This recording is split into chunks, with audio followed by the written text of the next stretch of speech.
Hello and welcome to Bone Up, the podcast all about bones, how we make them, why we break them, and if we fully understand them. I'm David Armstrong. Hi, and I'm Richie Abel. And over this series, we're going to be exploring osteoporosis, bones, what we know and what we're yet to discover. And we hope you will join us on the journey. So, for anyone keen to learn more about our infrastructure of calcified collagen, this is Bone Up.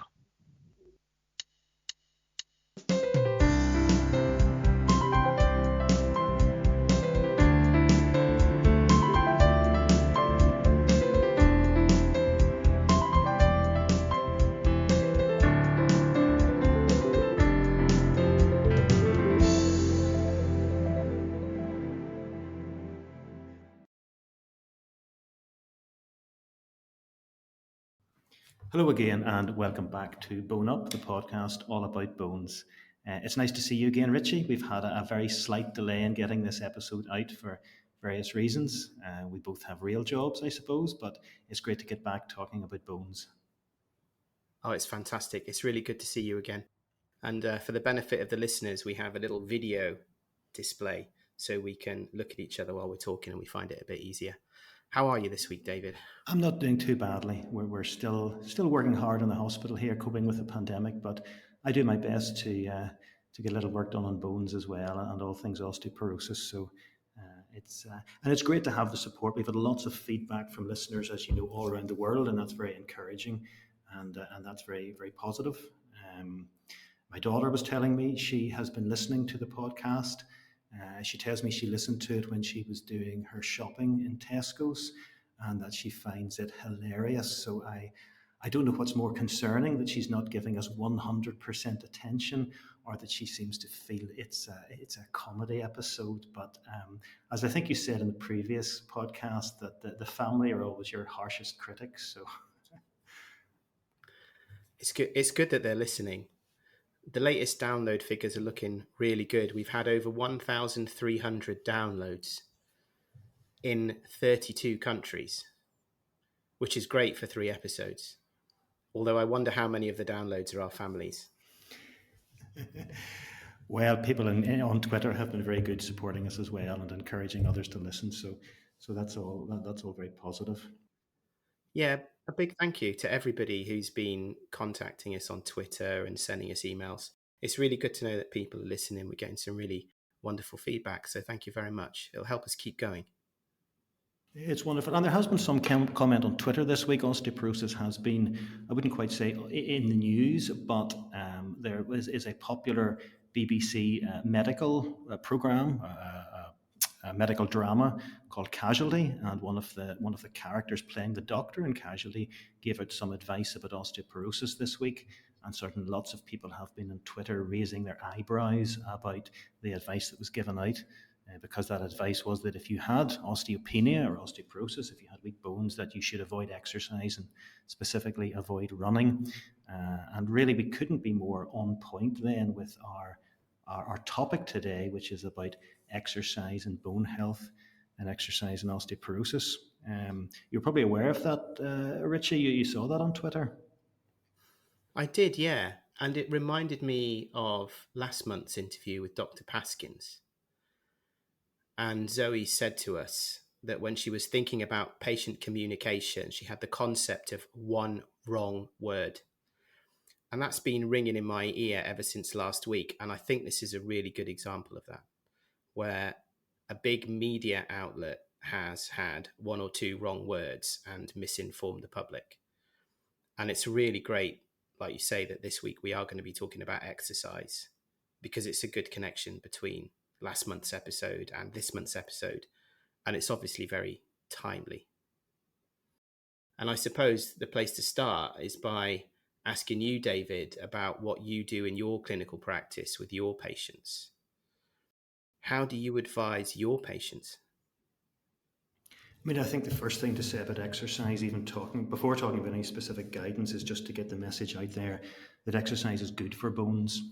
I mean, people understand that if they exercise, they expect their muscles to get stronger. If they go to the gym, they expect their muscles to get stronger. And it's something we've mentioned before. Muscles and bones, they exist together in the body. They develop from the same stem cell, and therefore you expect your bones to get stronger as well. Exercise is good for bones as well as muscles. Now, it may surprise you, and I hope you will be surprised, Richie. I qualified as a doctor 26 years ago this year. That's just yesterday. Just yesterday, absolutely. And certainly when I started working as a doctor, it wasn't unusual for people to be admitted to hospital for rest. If you were having problems with your muscles or your bones, you'd be brought in for a good rest. Which guidelines do you recommend to your patients and why?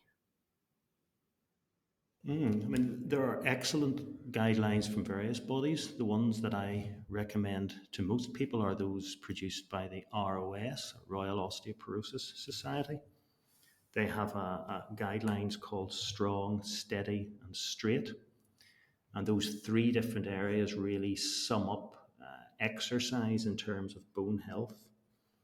The strong area is, I suppose, what people would consider training, and that is building up bones, building up muscles, doing resistance exercises, things that you need to put your sports clothes on for.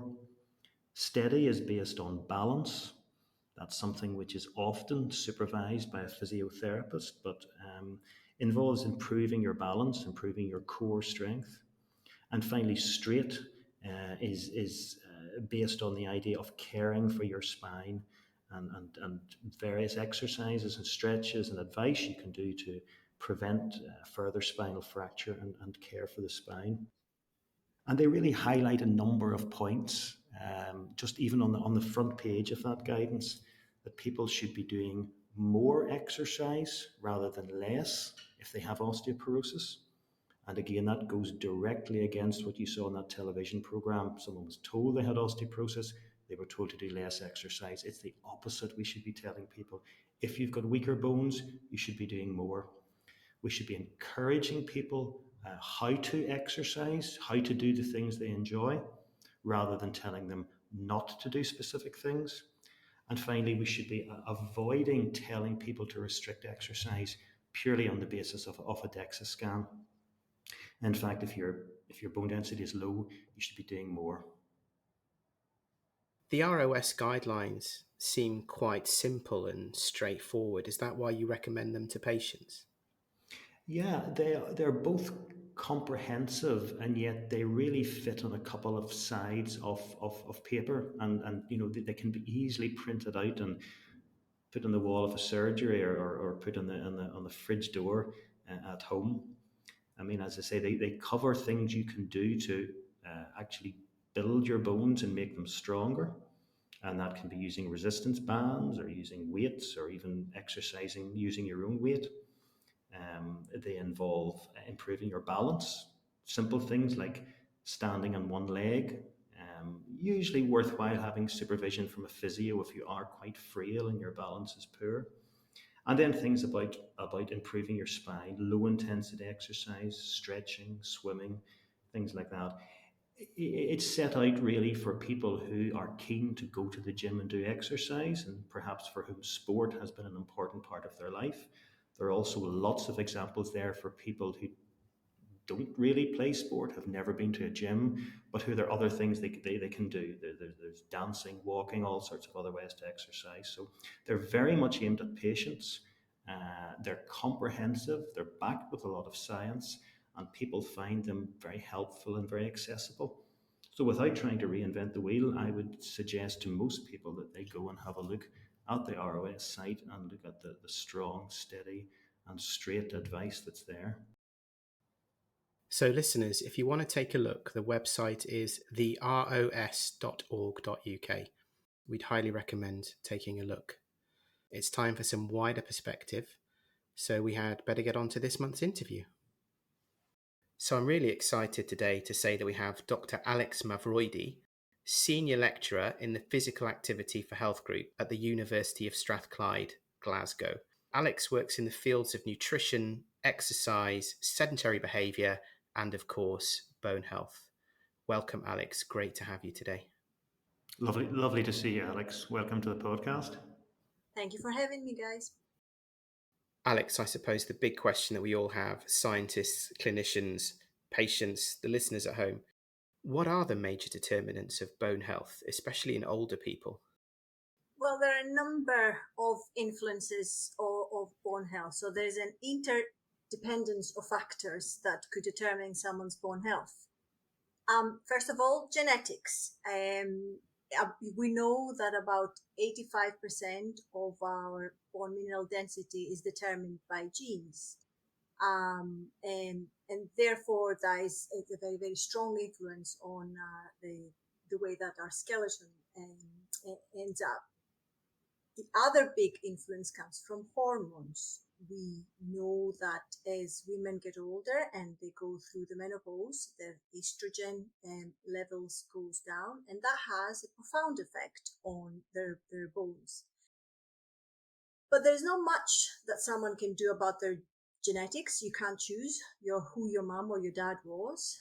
And there's not that much you can do either for the natural decline of hormones that comes with aging. There is, however, something that you and I and everyone can do about lifestyle choices. And they're also very important on determining how good our skeleton is going to end up being. So lifestyle choices like what we eat and drink and how much, how often, and what type of physical activity we do. Interesting. So there's, I suppose, the non-modifiable risk factors and then the modifiable one. Absolutely. So non-modifiable things like genes and hormones that change through the normal aging process, and the modifiable risk factors, nutrition and physical activity. For physical activity, there seems to be a lot of confusion about the effects and the importance of physical activity, especially in older people. In our intro today, we were talking about Casualty on the BBC giving out poor advice, recommending no exercise to people with osteopenia and osteoporosis. I guess the burning question that our listeners are going to have is, can physical activity improve bone health in older people, even in people with osteoporosis? So the short answer to that is definitely. And now let me give you a kind of longer answer to that. We know that physical activity is very important throughout the lifespan for a healthy skeleton. The most, if you want, the most impressive influences on the bone, on the skeleton are during childhood and adolescence. That's when people build up their skeleton, and it's a very important time during your life to actually give your skeleton a good start up until you reach peak bone mass, which is in your kind of late 20s. Once you reach skeletal maturity, exercise also has a role to play in maintaining that good bone mass that you built while you were younger, and also making small increases as well. So in younger age, in children and adolescents, you see randomized controlled trials that can achieve in a very small period of time impressive changes in bone mineral density. We're talking about 5 to 6% increases.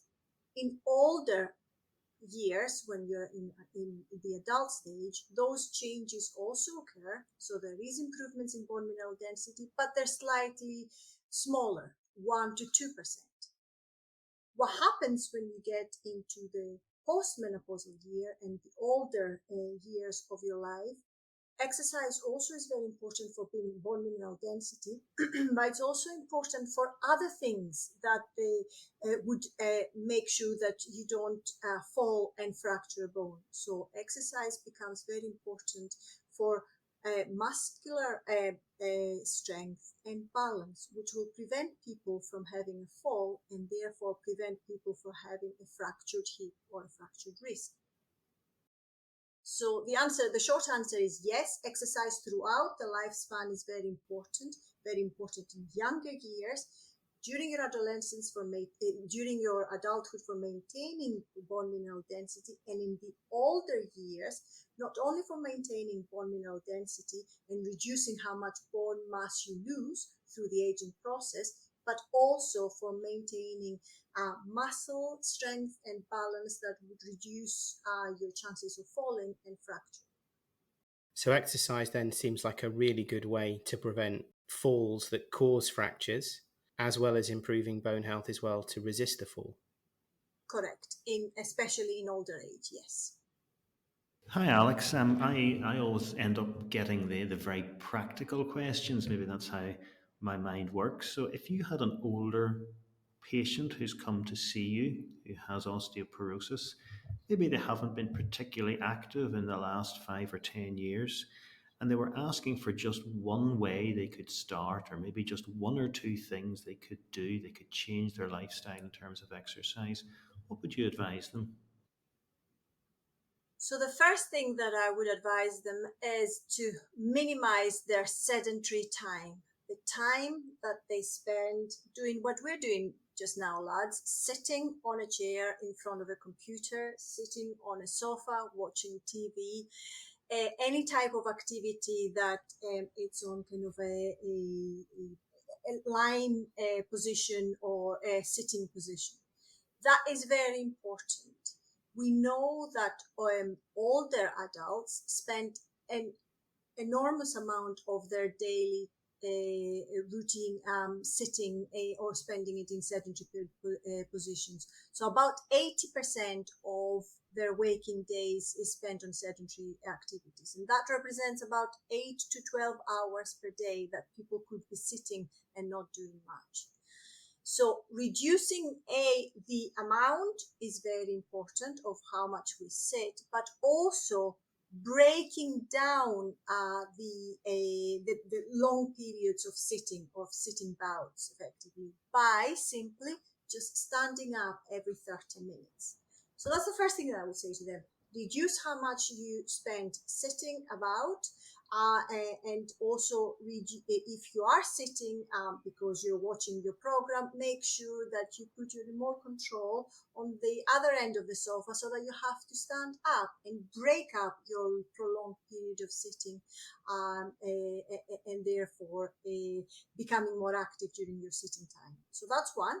And the next thing that I would say for bone health is that every older adult should incorporate in their weekly routine at least 2 days a week of doing strength and balance exercises.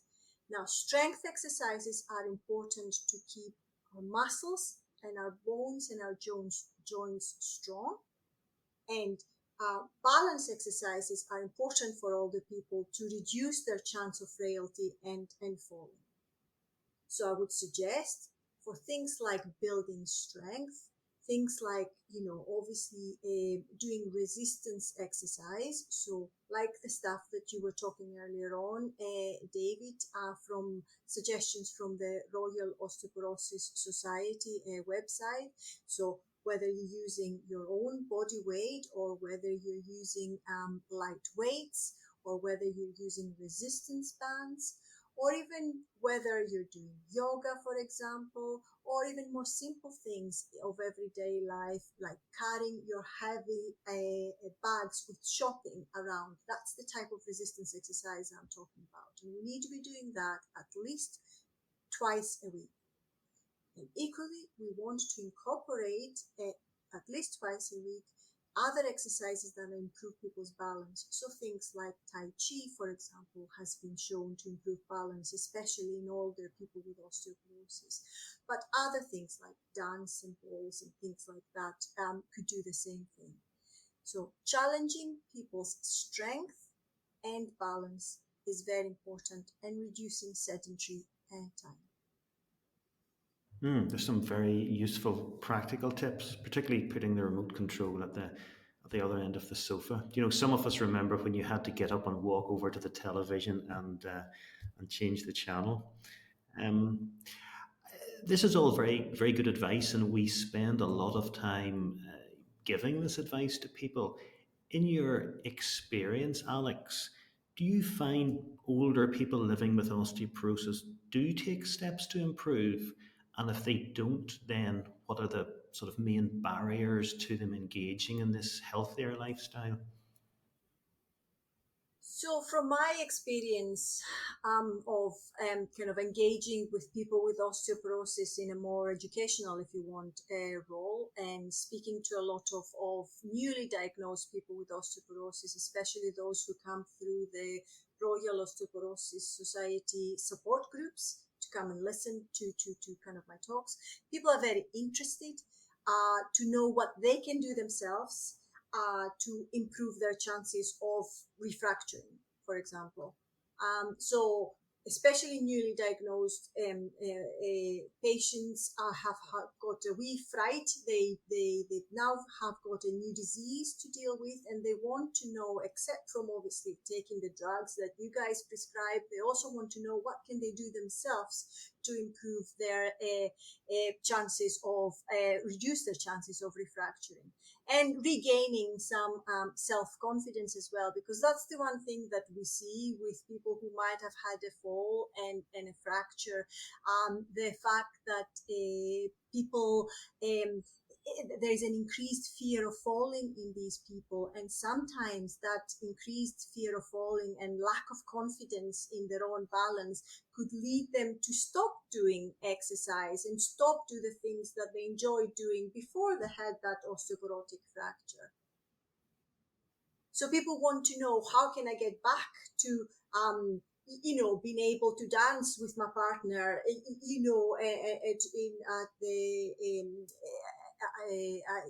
and be able to play with my grandchildren again, like I did before, without being afraid of me falling again and breaking my wrist again, or breaking another bone in my body. So they are very willing to listen to the advice. The barriers that they put forward is that mainly that fear of falling. Quite often they will also say that, well, perhaps I don't have time to go to the gym, or don't particularly enjoy going to the gym. But then that's when we talk about exercises that can be done at home without for them having to go to kind of a group exercise activity. That's quite often a barrier for joining exercise groups in older adults, if I'm being honest. Perhaps being ashamed that you're not able to do as much as other people in that group, etc., etc. But the main motivator is, I want to get back to what I was before. I want to have a good quality of life, and I want to be able to play with my grandchildren. So, thinking about the research that you have done or that you're aware of, Alex, I've read some stuff, and there's a suggestion that men and women perhaps benefit differently from exercise or physical activity, particularly in the older age group. Have you any insights into that for us or for our listeners? Well, how our body responds to any type of exercise is very individualized. In general terms, for both men and women, the lower your baseline level of physical activity, the greater the health benefit that is associated with an increase in physical activity. So your starting point is very important. If you start low, then anything you do will help you improve bone mineral density and generally bone health. And the lower you are, the greater those increases that you're going to see. There are some changes, there are some differences between men and women and how they respond to kind of exercise. You also need to remember that in general terms, men exhibit about 20% higher bone mineral density compared to women.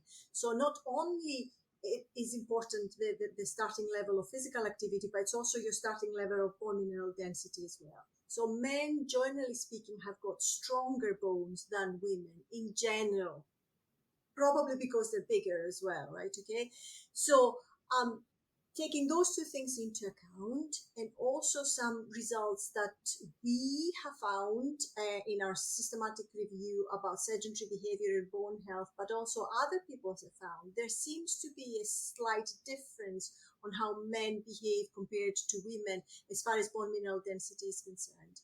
So We looked at the evidence on sedentary behavior and bone mineral density, and we found that in general terms, women there seemed to be some positive associations between higher between sedentary behavior and bone mineral density, while the opposite was true for men. So basically, women, those who had higher levels of sedentary behavior, seem to have worse bones, and vice versa for men. Why would that be the case? Well, there could be a lot of reasons. One of the reasons is, what else do you do instead of sedentary behavior? So it appears that quite often in men, what we find is that, yes, they might have high levels of sedentary behavior, but also they have high levels of MVPA, so moderate vigorous physical activity. And therefore, that moderate vigorous physical activity that they do could be the dominant part of physical activity that gives them the positive association with BMD. And what is that moderate exercise? So moderate physical activity is any type of activity that increases your breathing while you're still able to talk. So a brisk walk would be a good example of moderate to vigorous physical activity, or going for a cycle or going for a swim. More vigorous forms of that activity would be, instead of going for a brisk walk, going for a run, playing sports, climbing stairs at a quick pace. So any type of activity that makes you be out of breath but while you're still able to talk to your friends, if you were, for example, going out for a walk, that's moderate, a moderate intensity, moderate to vigorous intensity physical activity.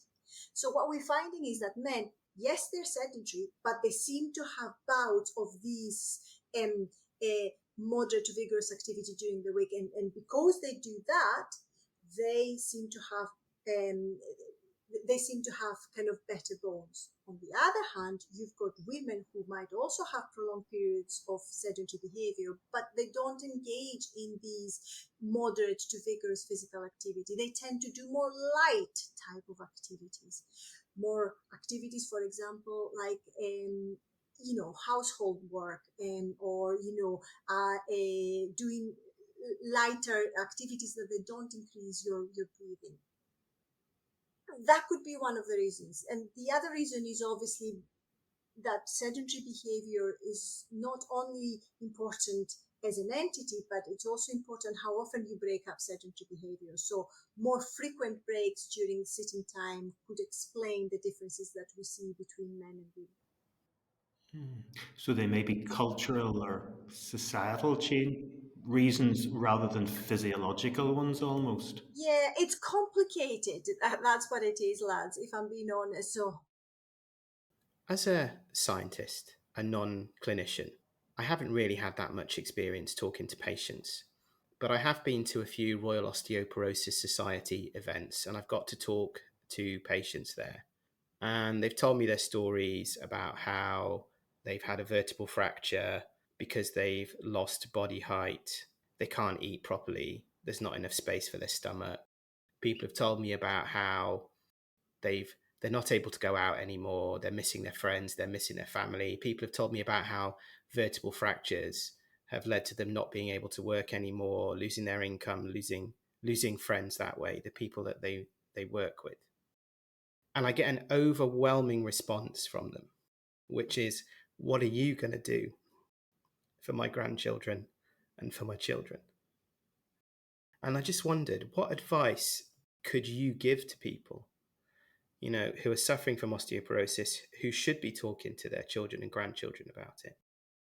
What should their children and grandchildren do so they don't have osteoporosis when they're older?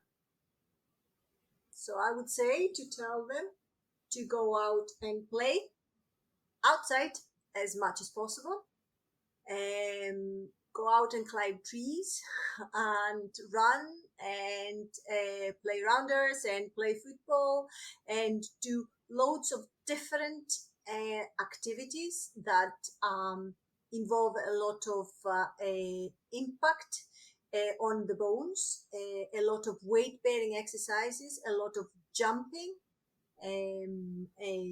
That would be the best type of activities you want to do for building strong bones during childhood.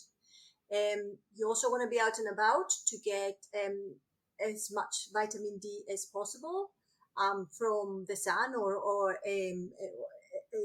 during the kind of the summertime.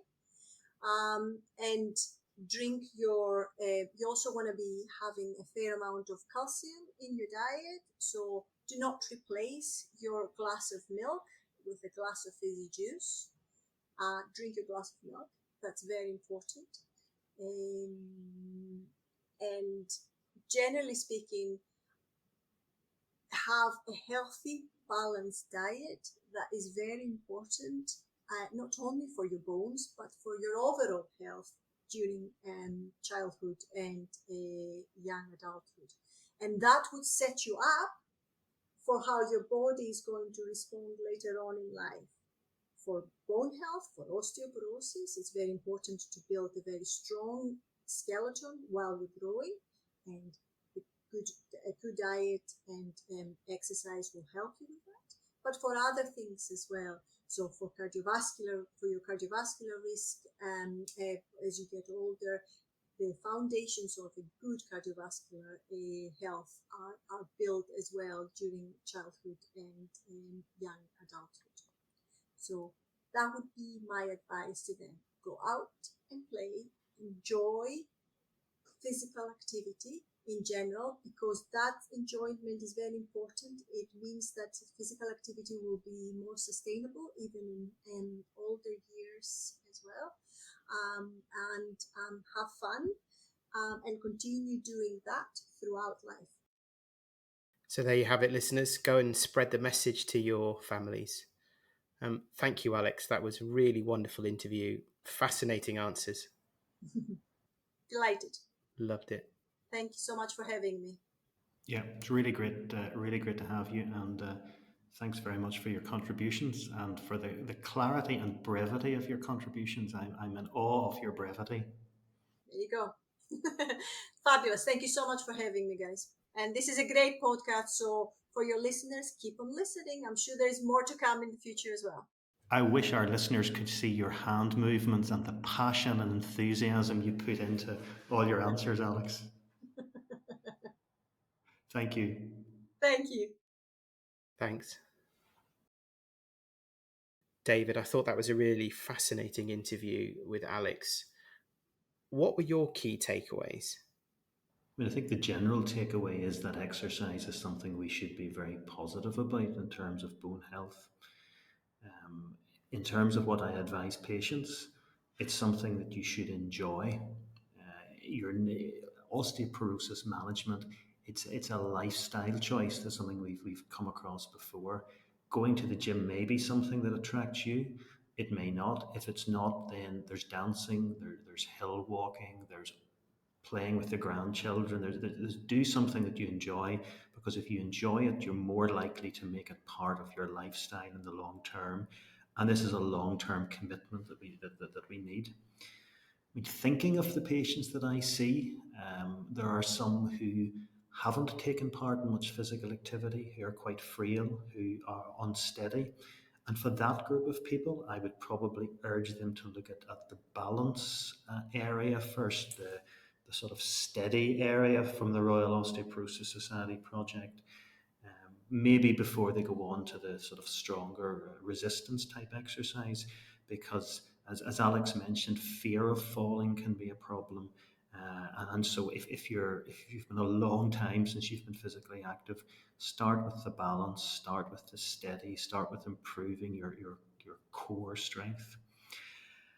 And then I suppose finally, we've talked in previous podcasts about empowerment, and people will still come back to me at times and say, I went to the gym, I filled in the application form, and when I ticked the box for osteoporosis, they said, I'm sorry, we don't want you here. Or they may have said, I went to a trainer and the trainer was very reluctant to advise me to exercise because I had fractured. Or perhaps even some physiotherapists would be very cautious. So be empowered by this. Take the information that you've heard on the podcast, take what Dr. Mavroidi discussed, take what you find on the Royal Osteoporosis website and bring that with you, and use that to get the information you need, get the advice you need, and to get the exercise you need for your bones. And as I say, be empowered by the information that was available today here.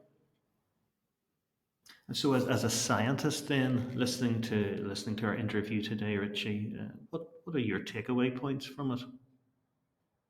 I was interested to hear that there was evidence supporting the two basic interventions that Alex suggested, simply leaving the remote control for the TV at the other end of the sofa and getting exercise in daily life by carrying shopping home from work as a form of resistance exercise.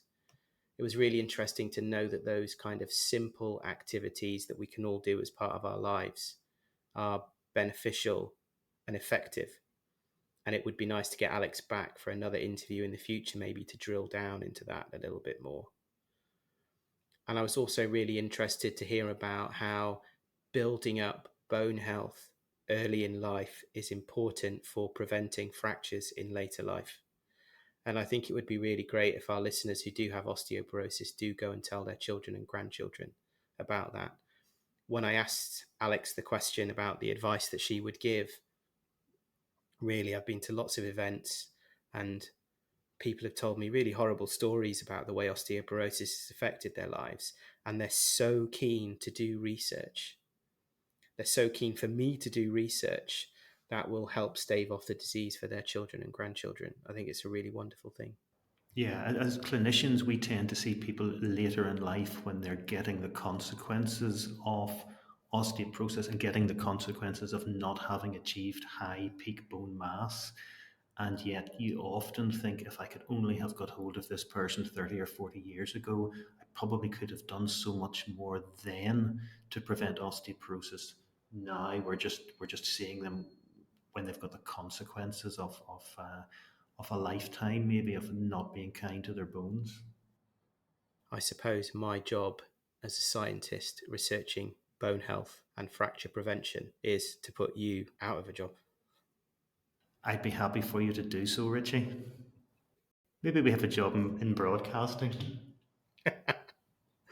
Maybe that's what we'll fall back on. Fingers crossed, eh? Well, I thought it was a really fun episode today. It's been really great to see you again, and see you and all the listeners at home next month. Bye-bye. bye now.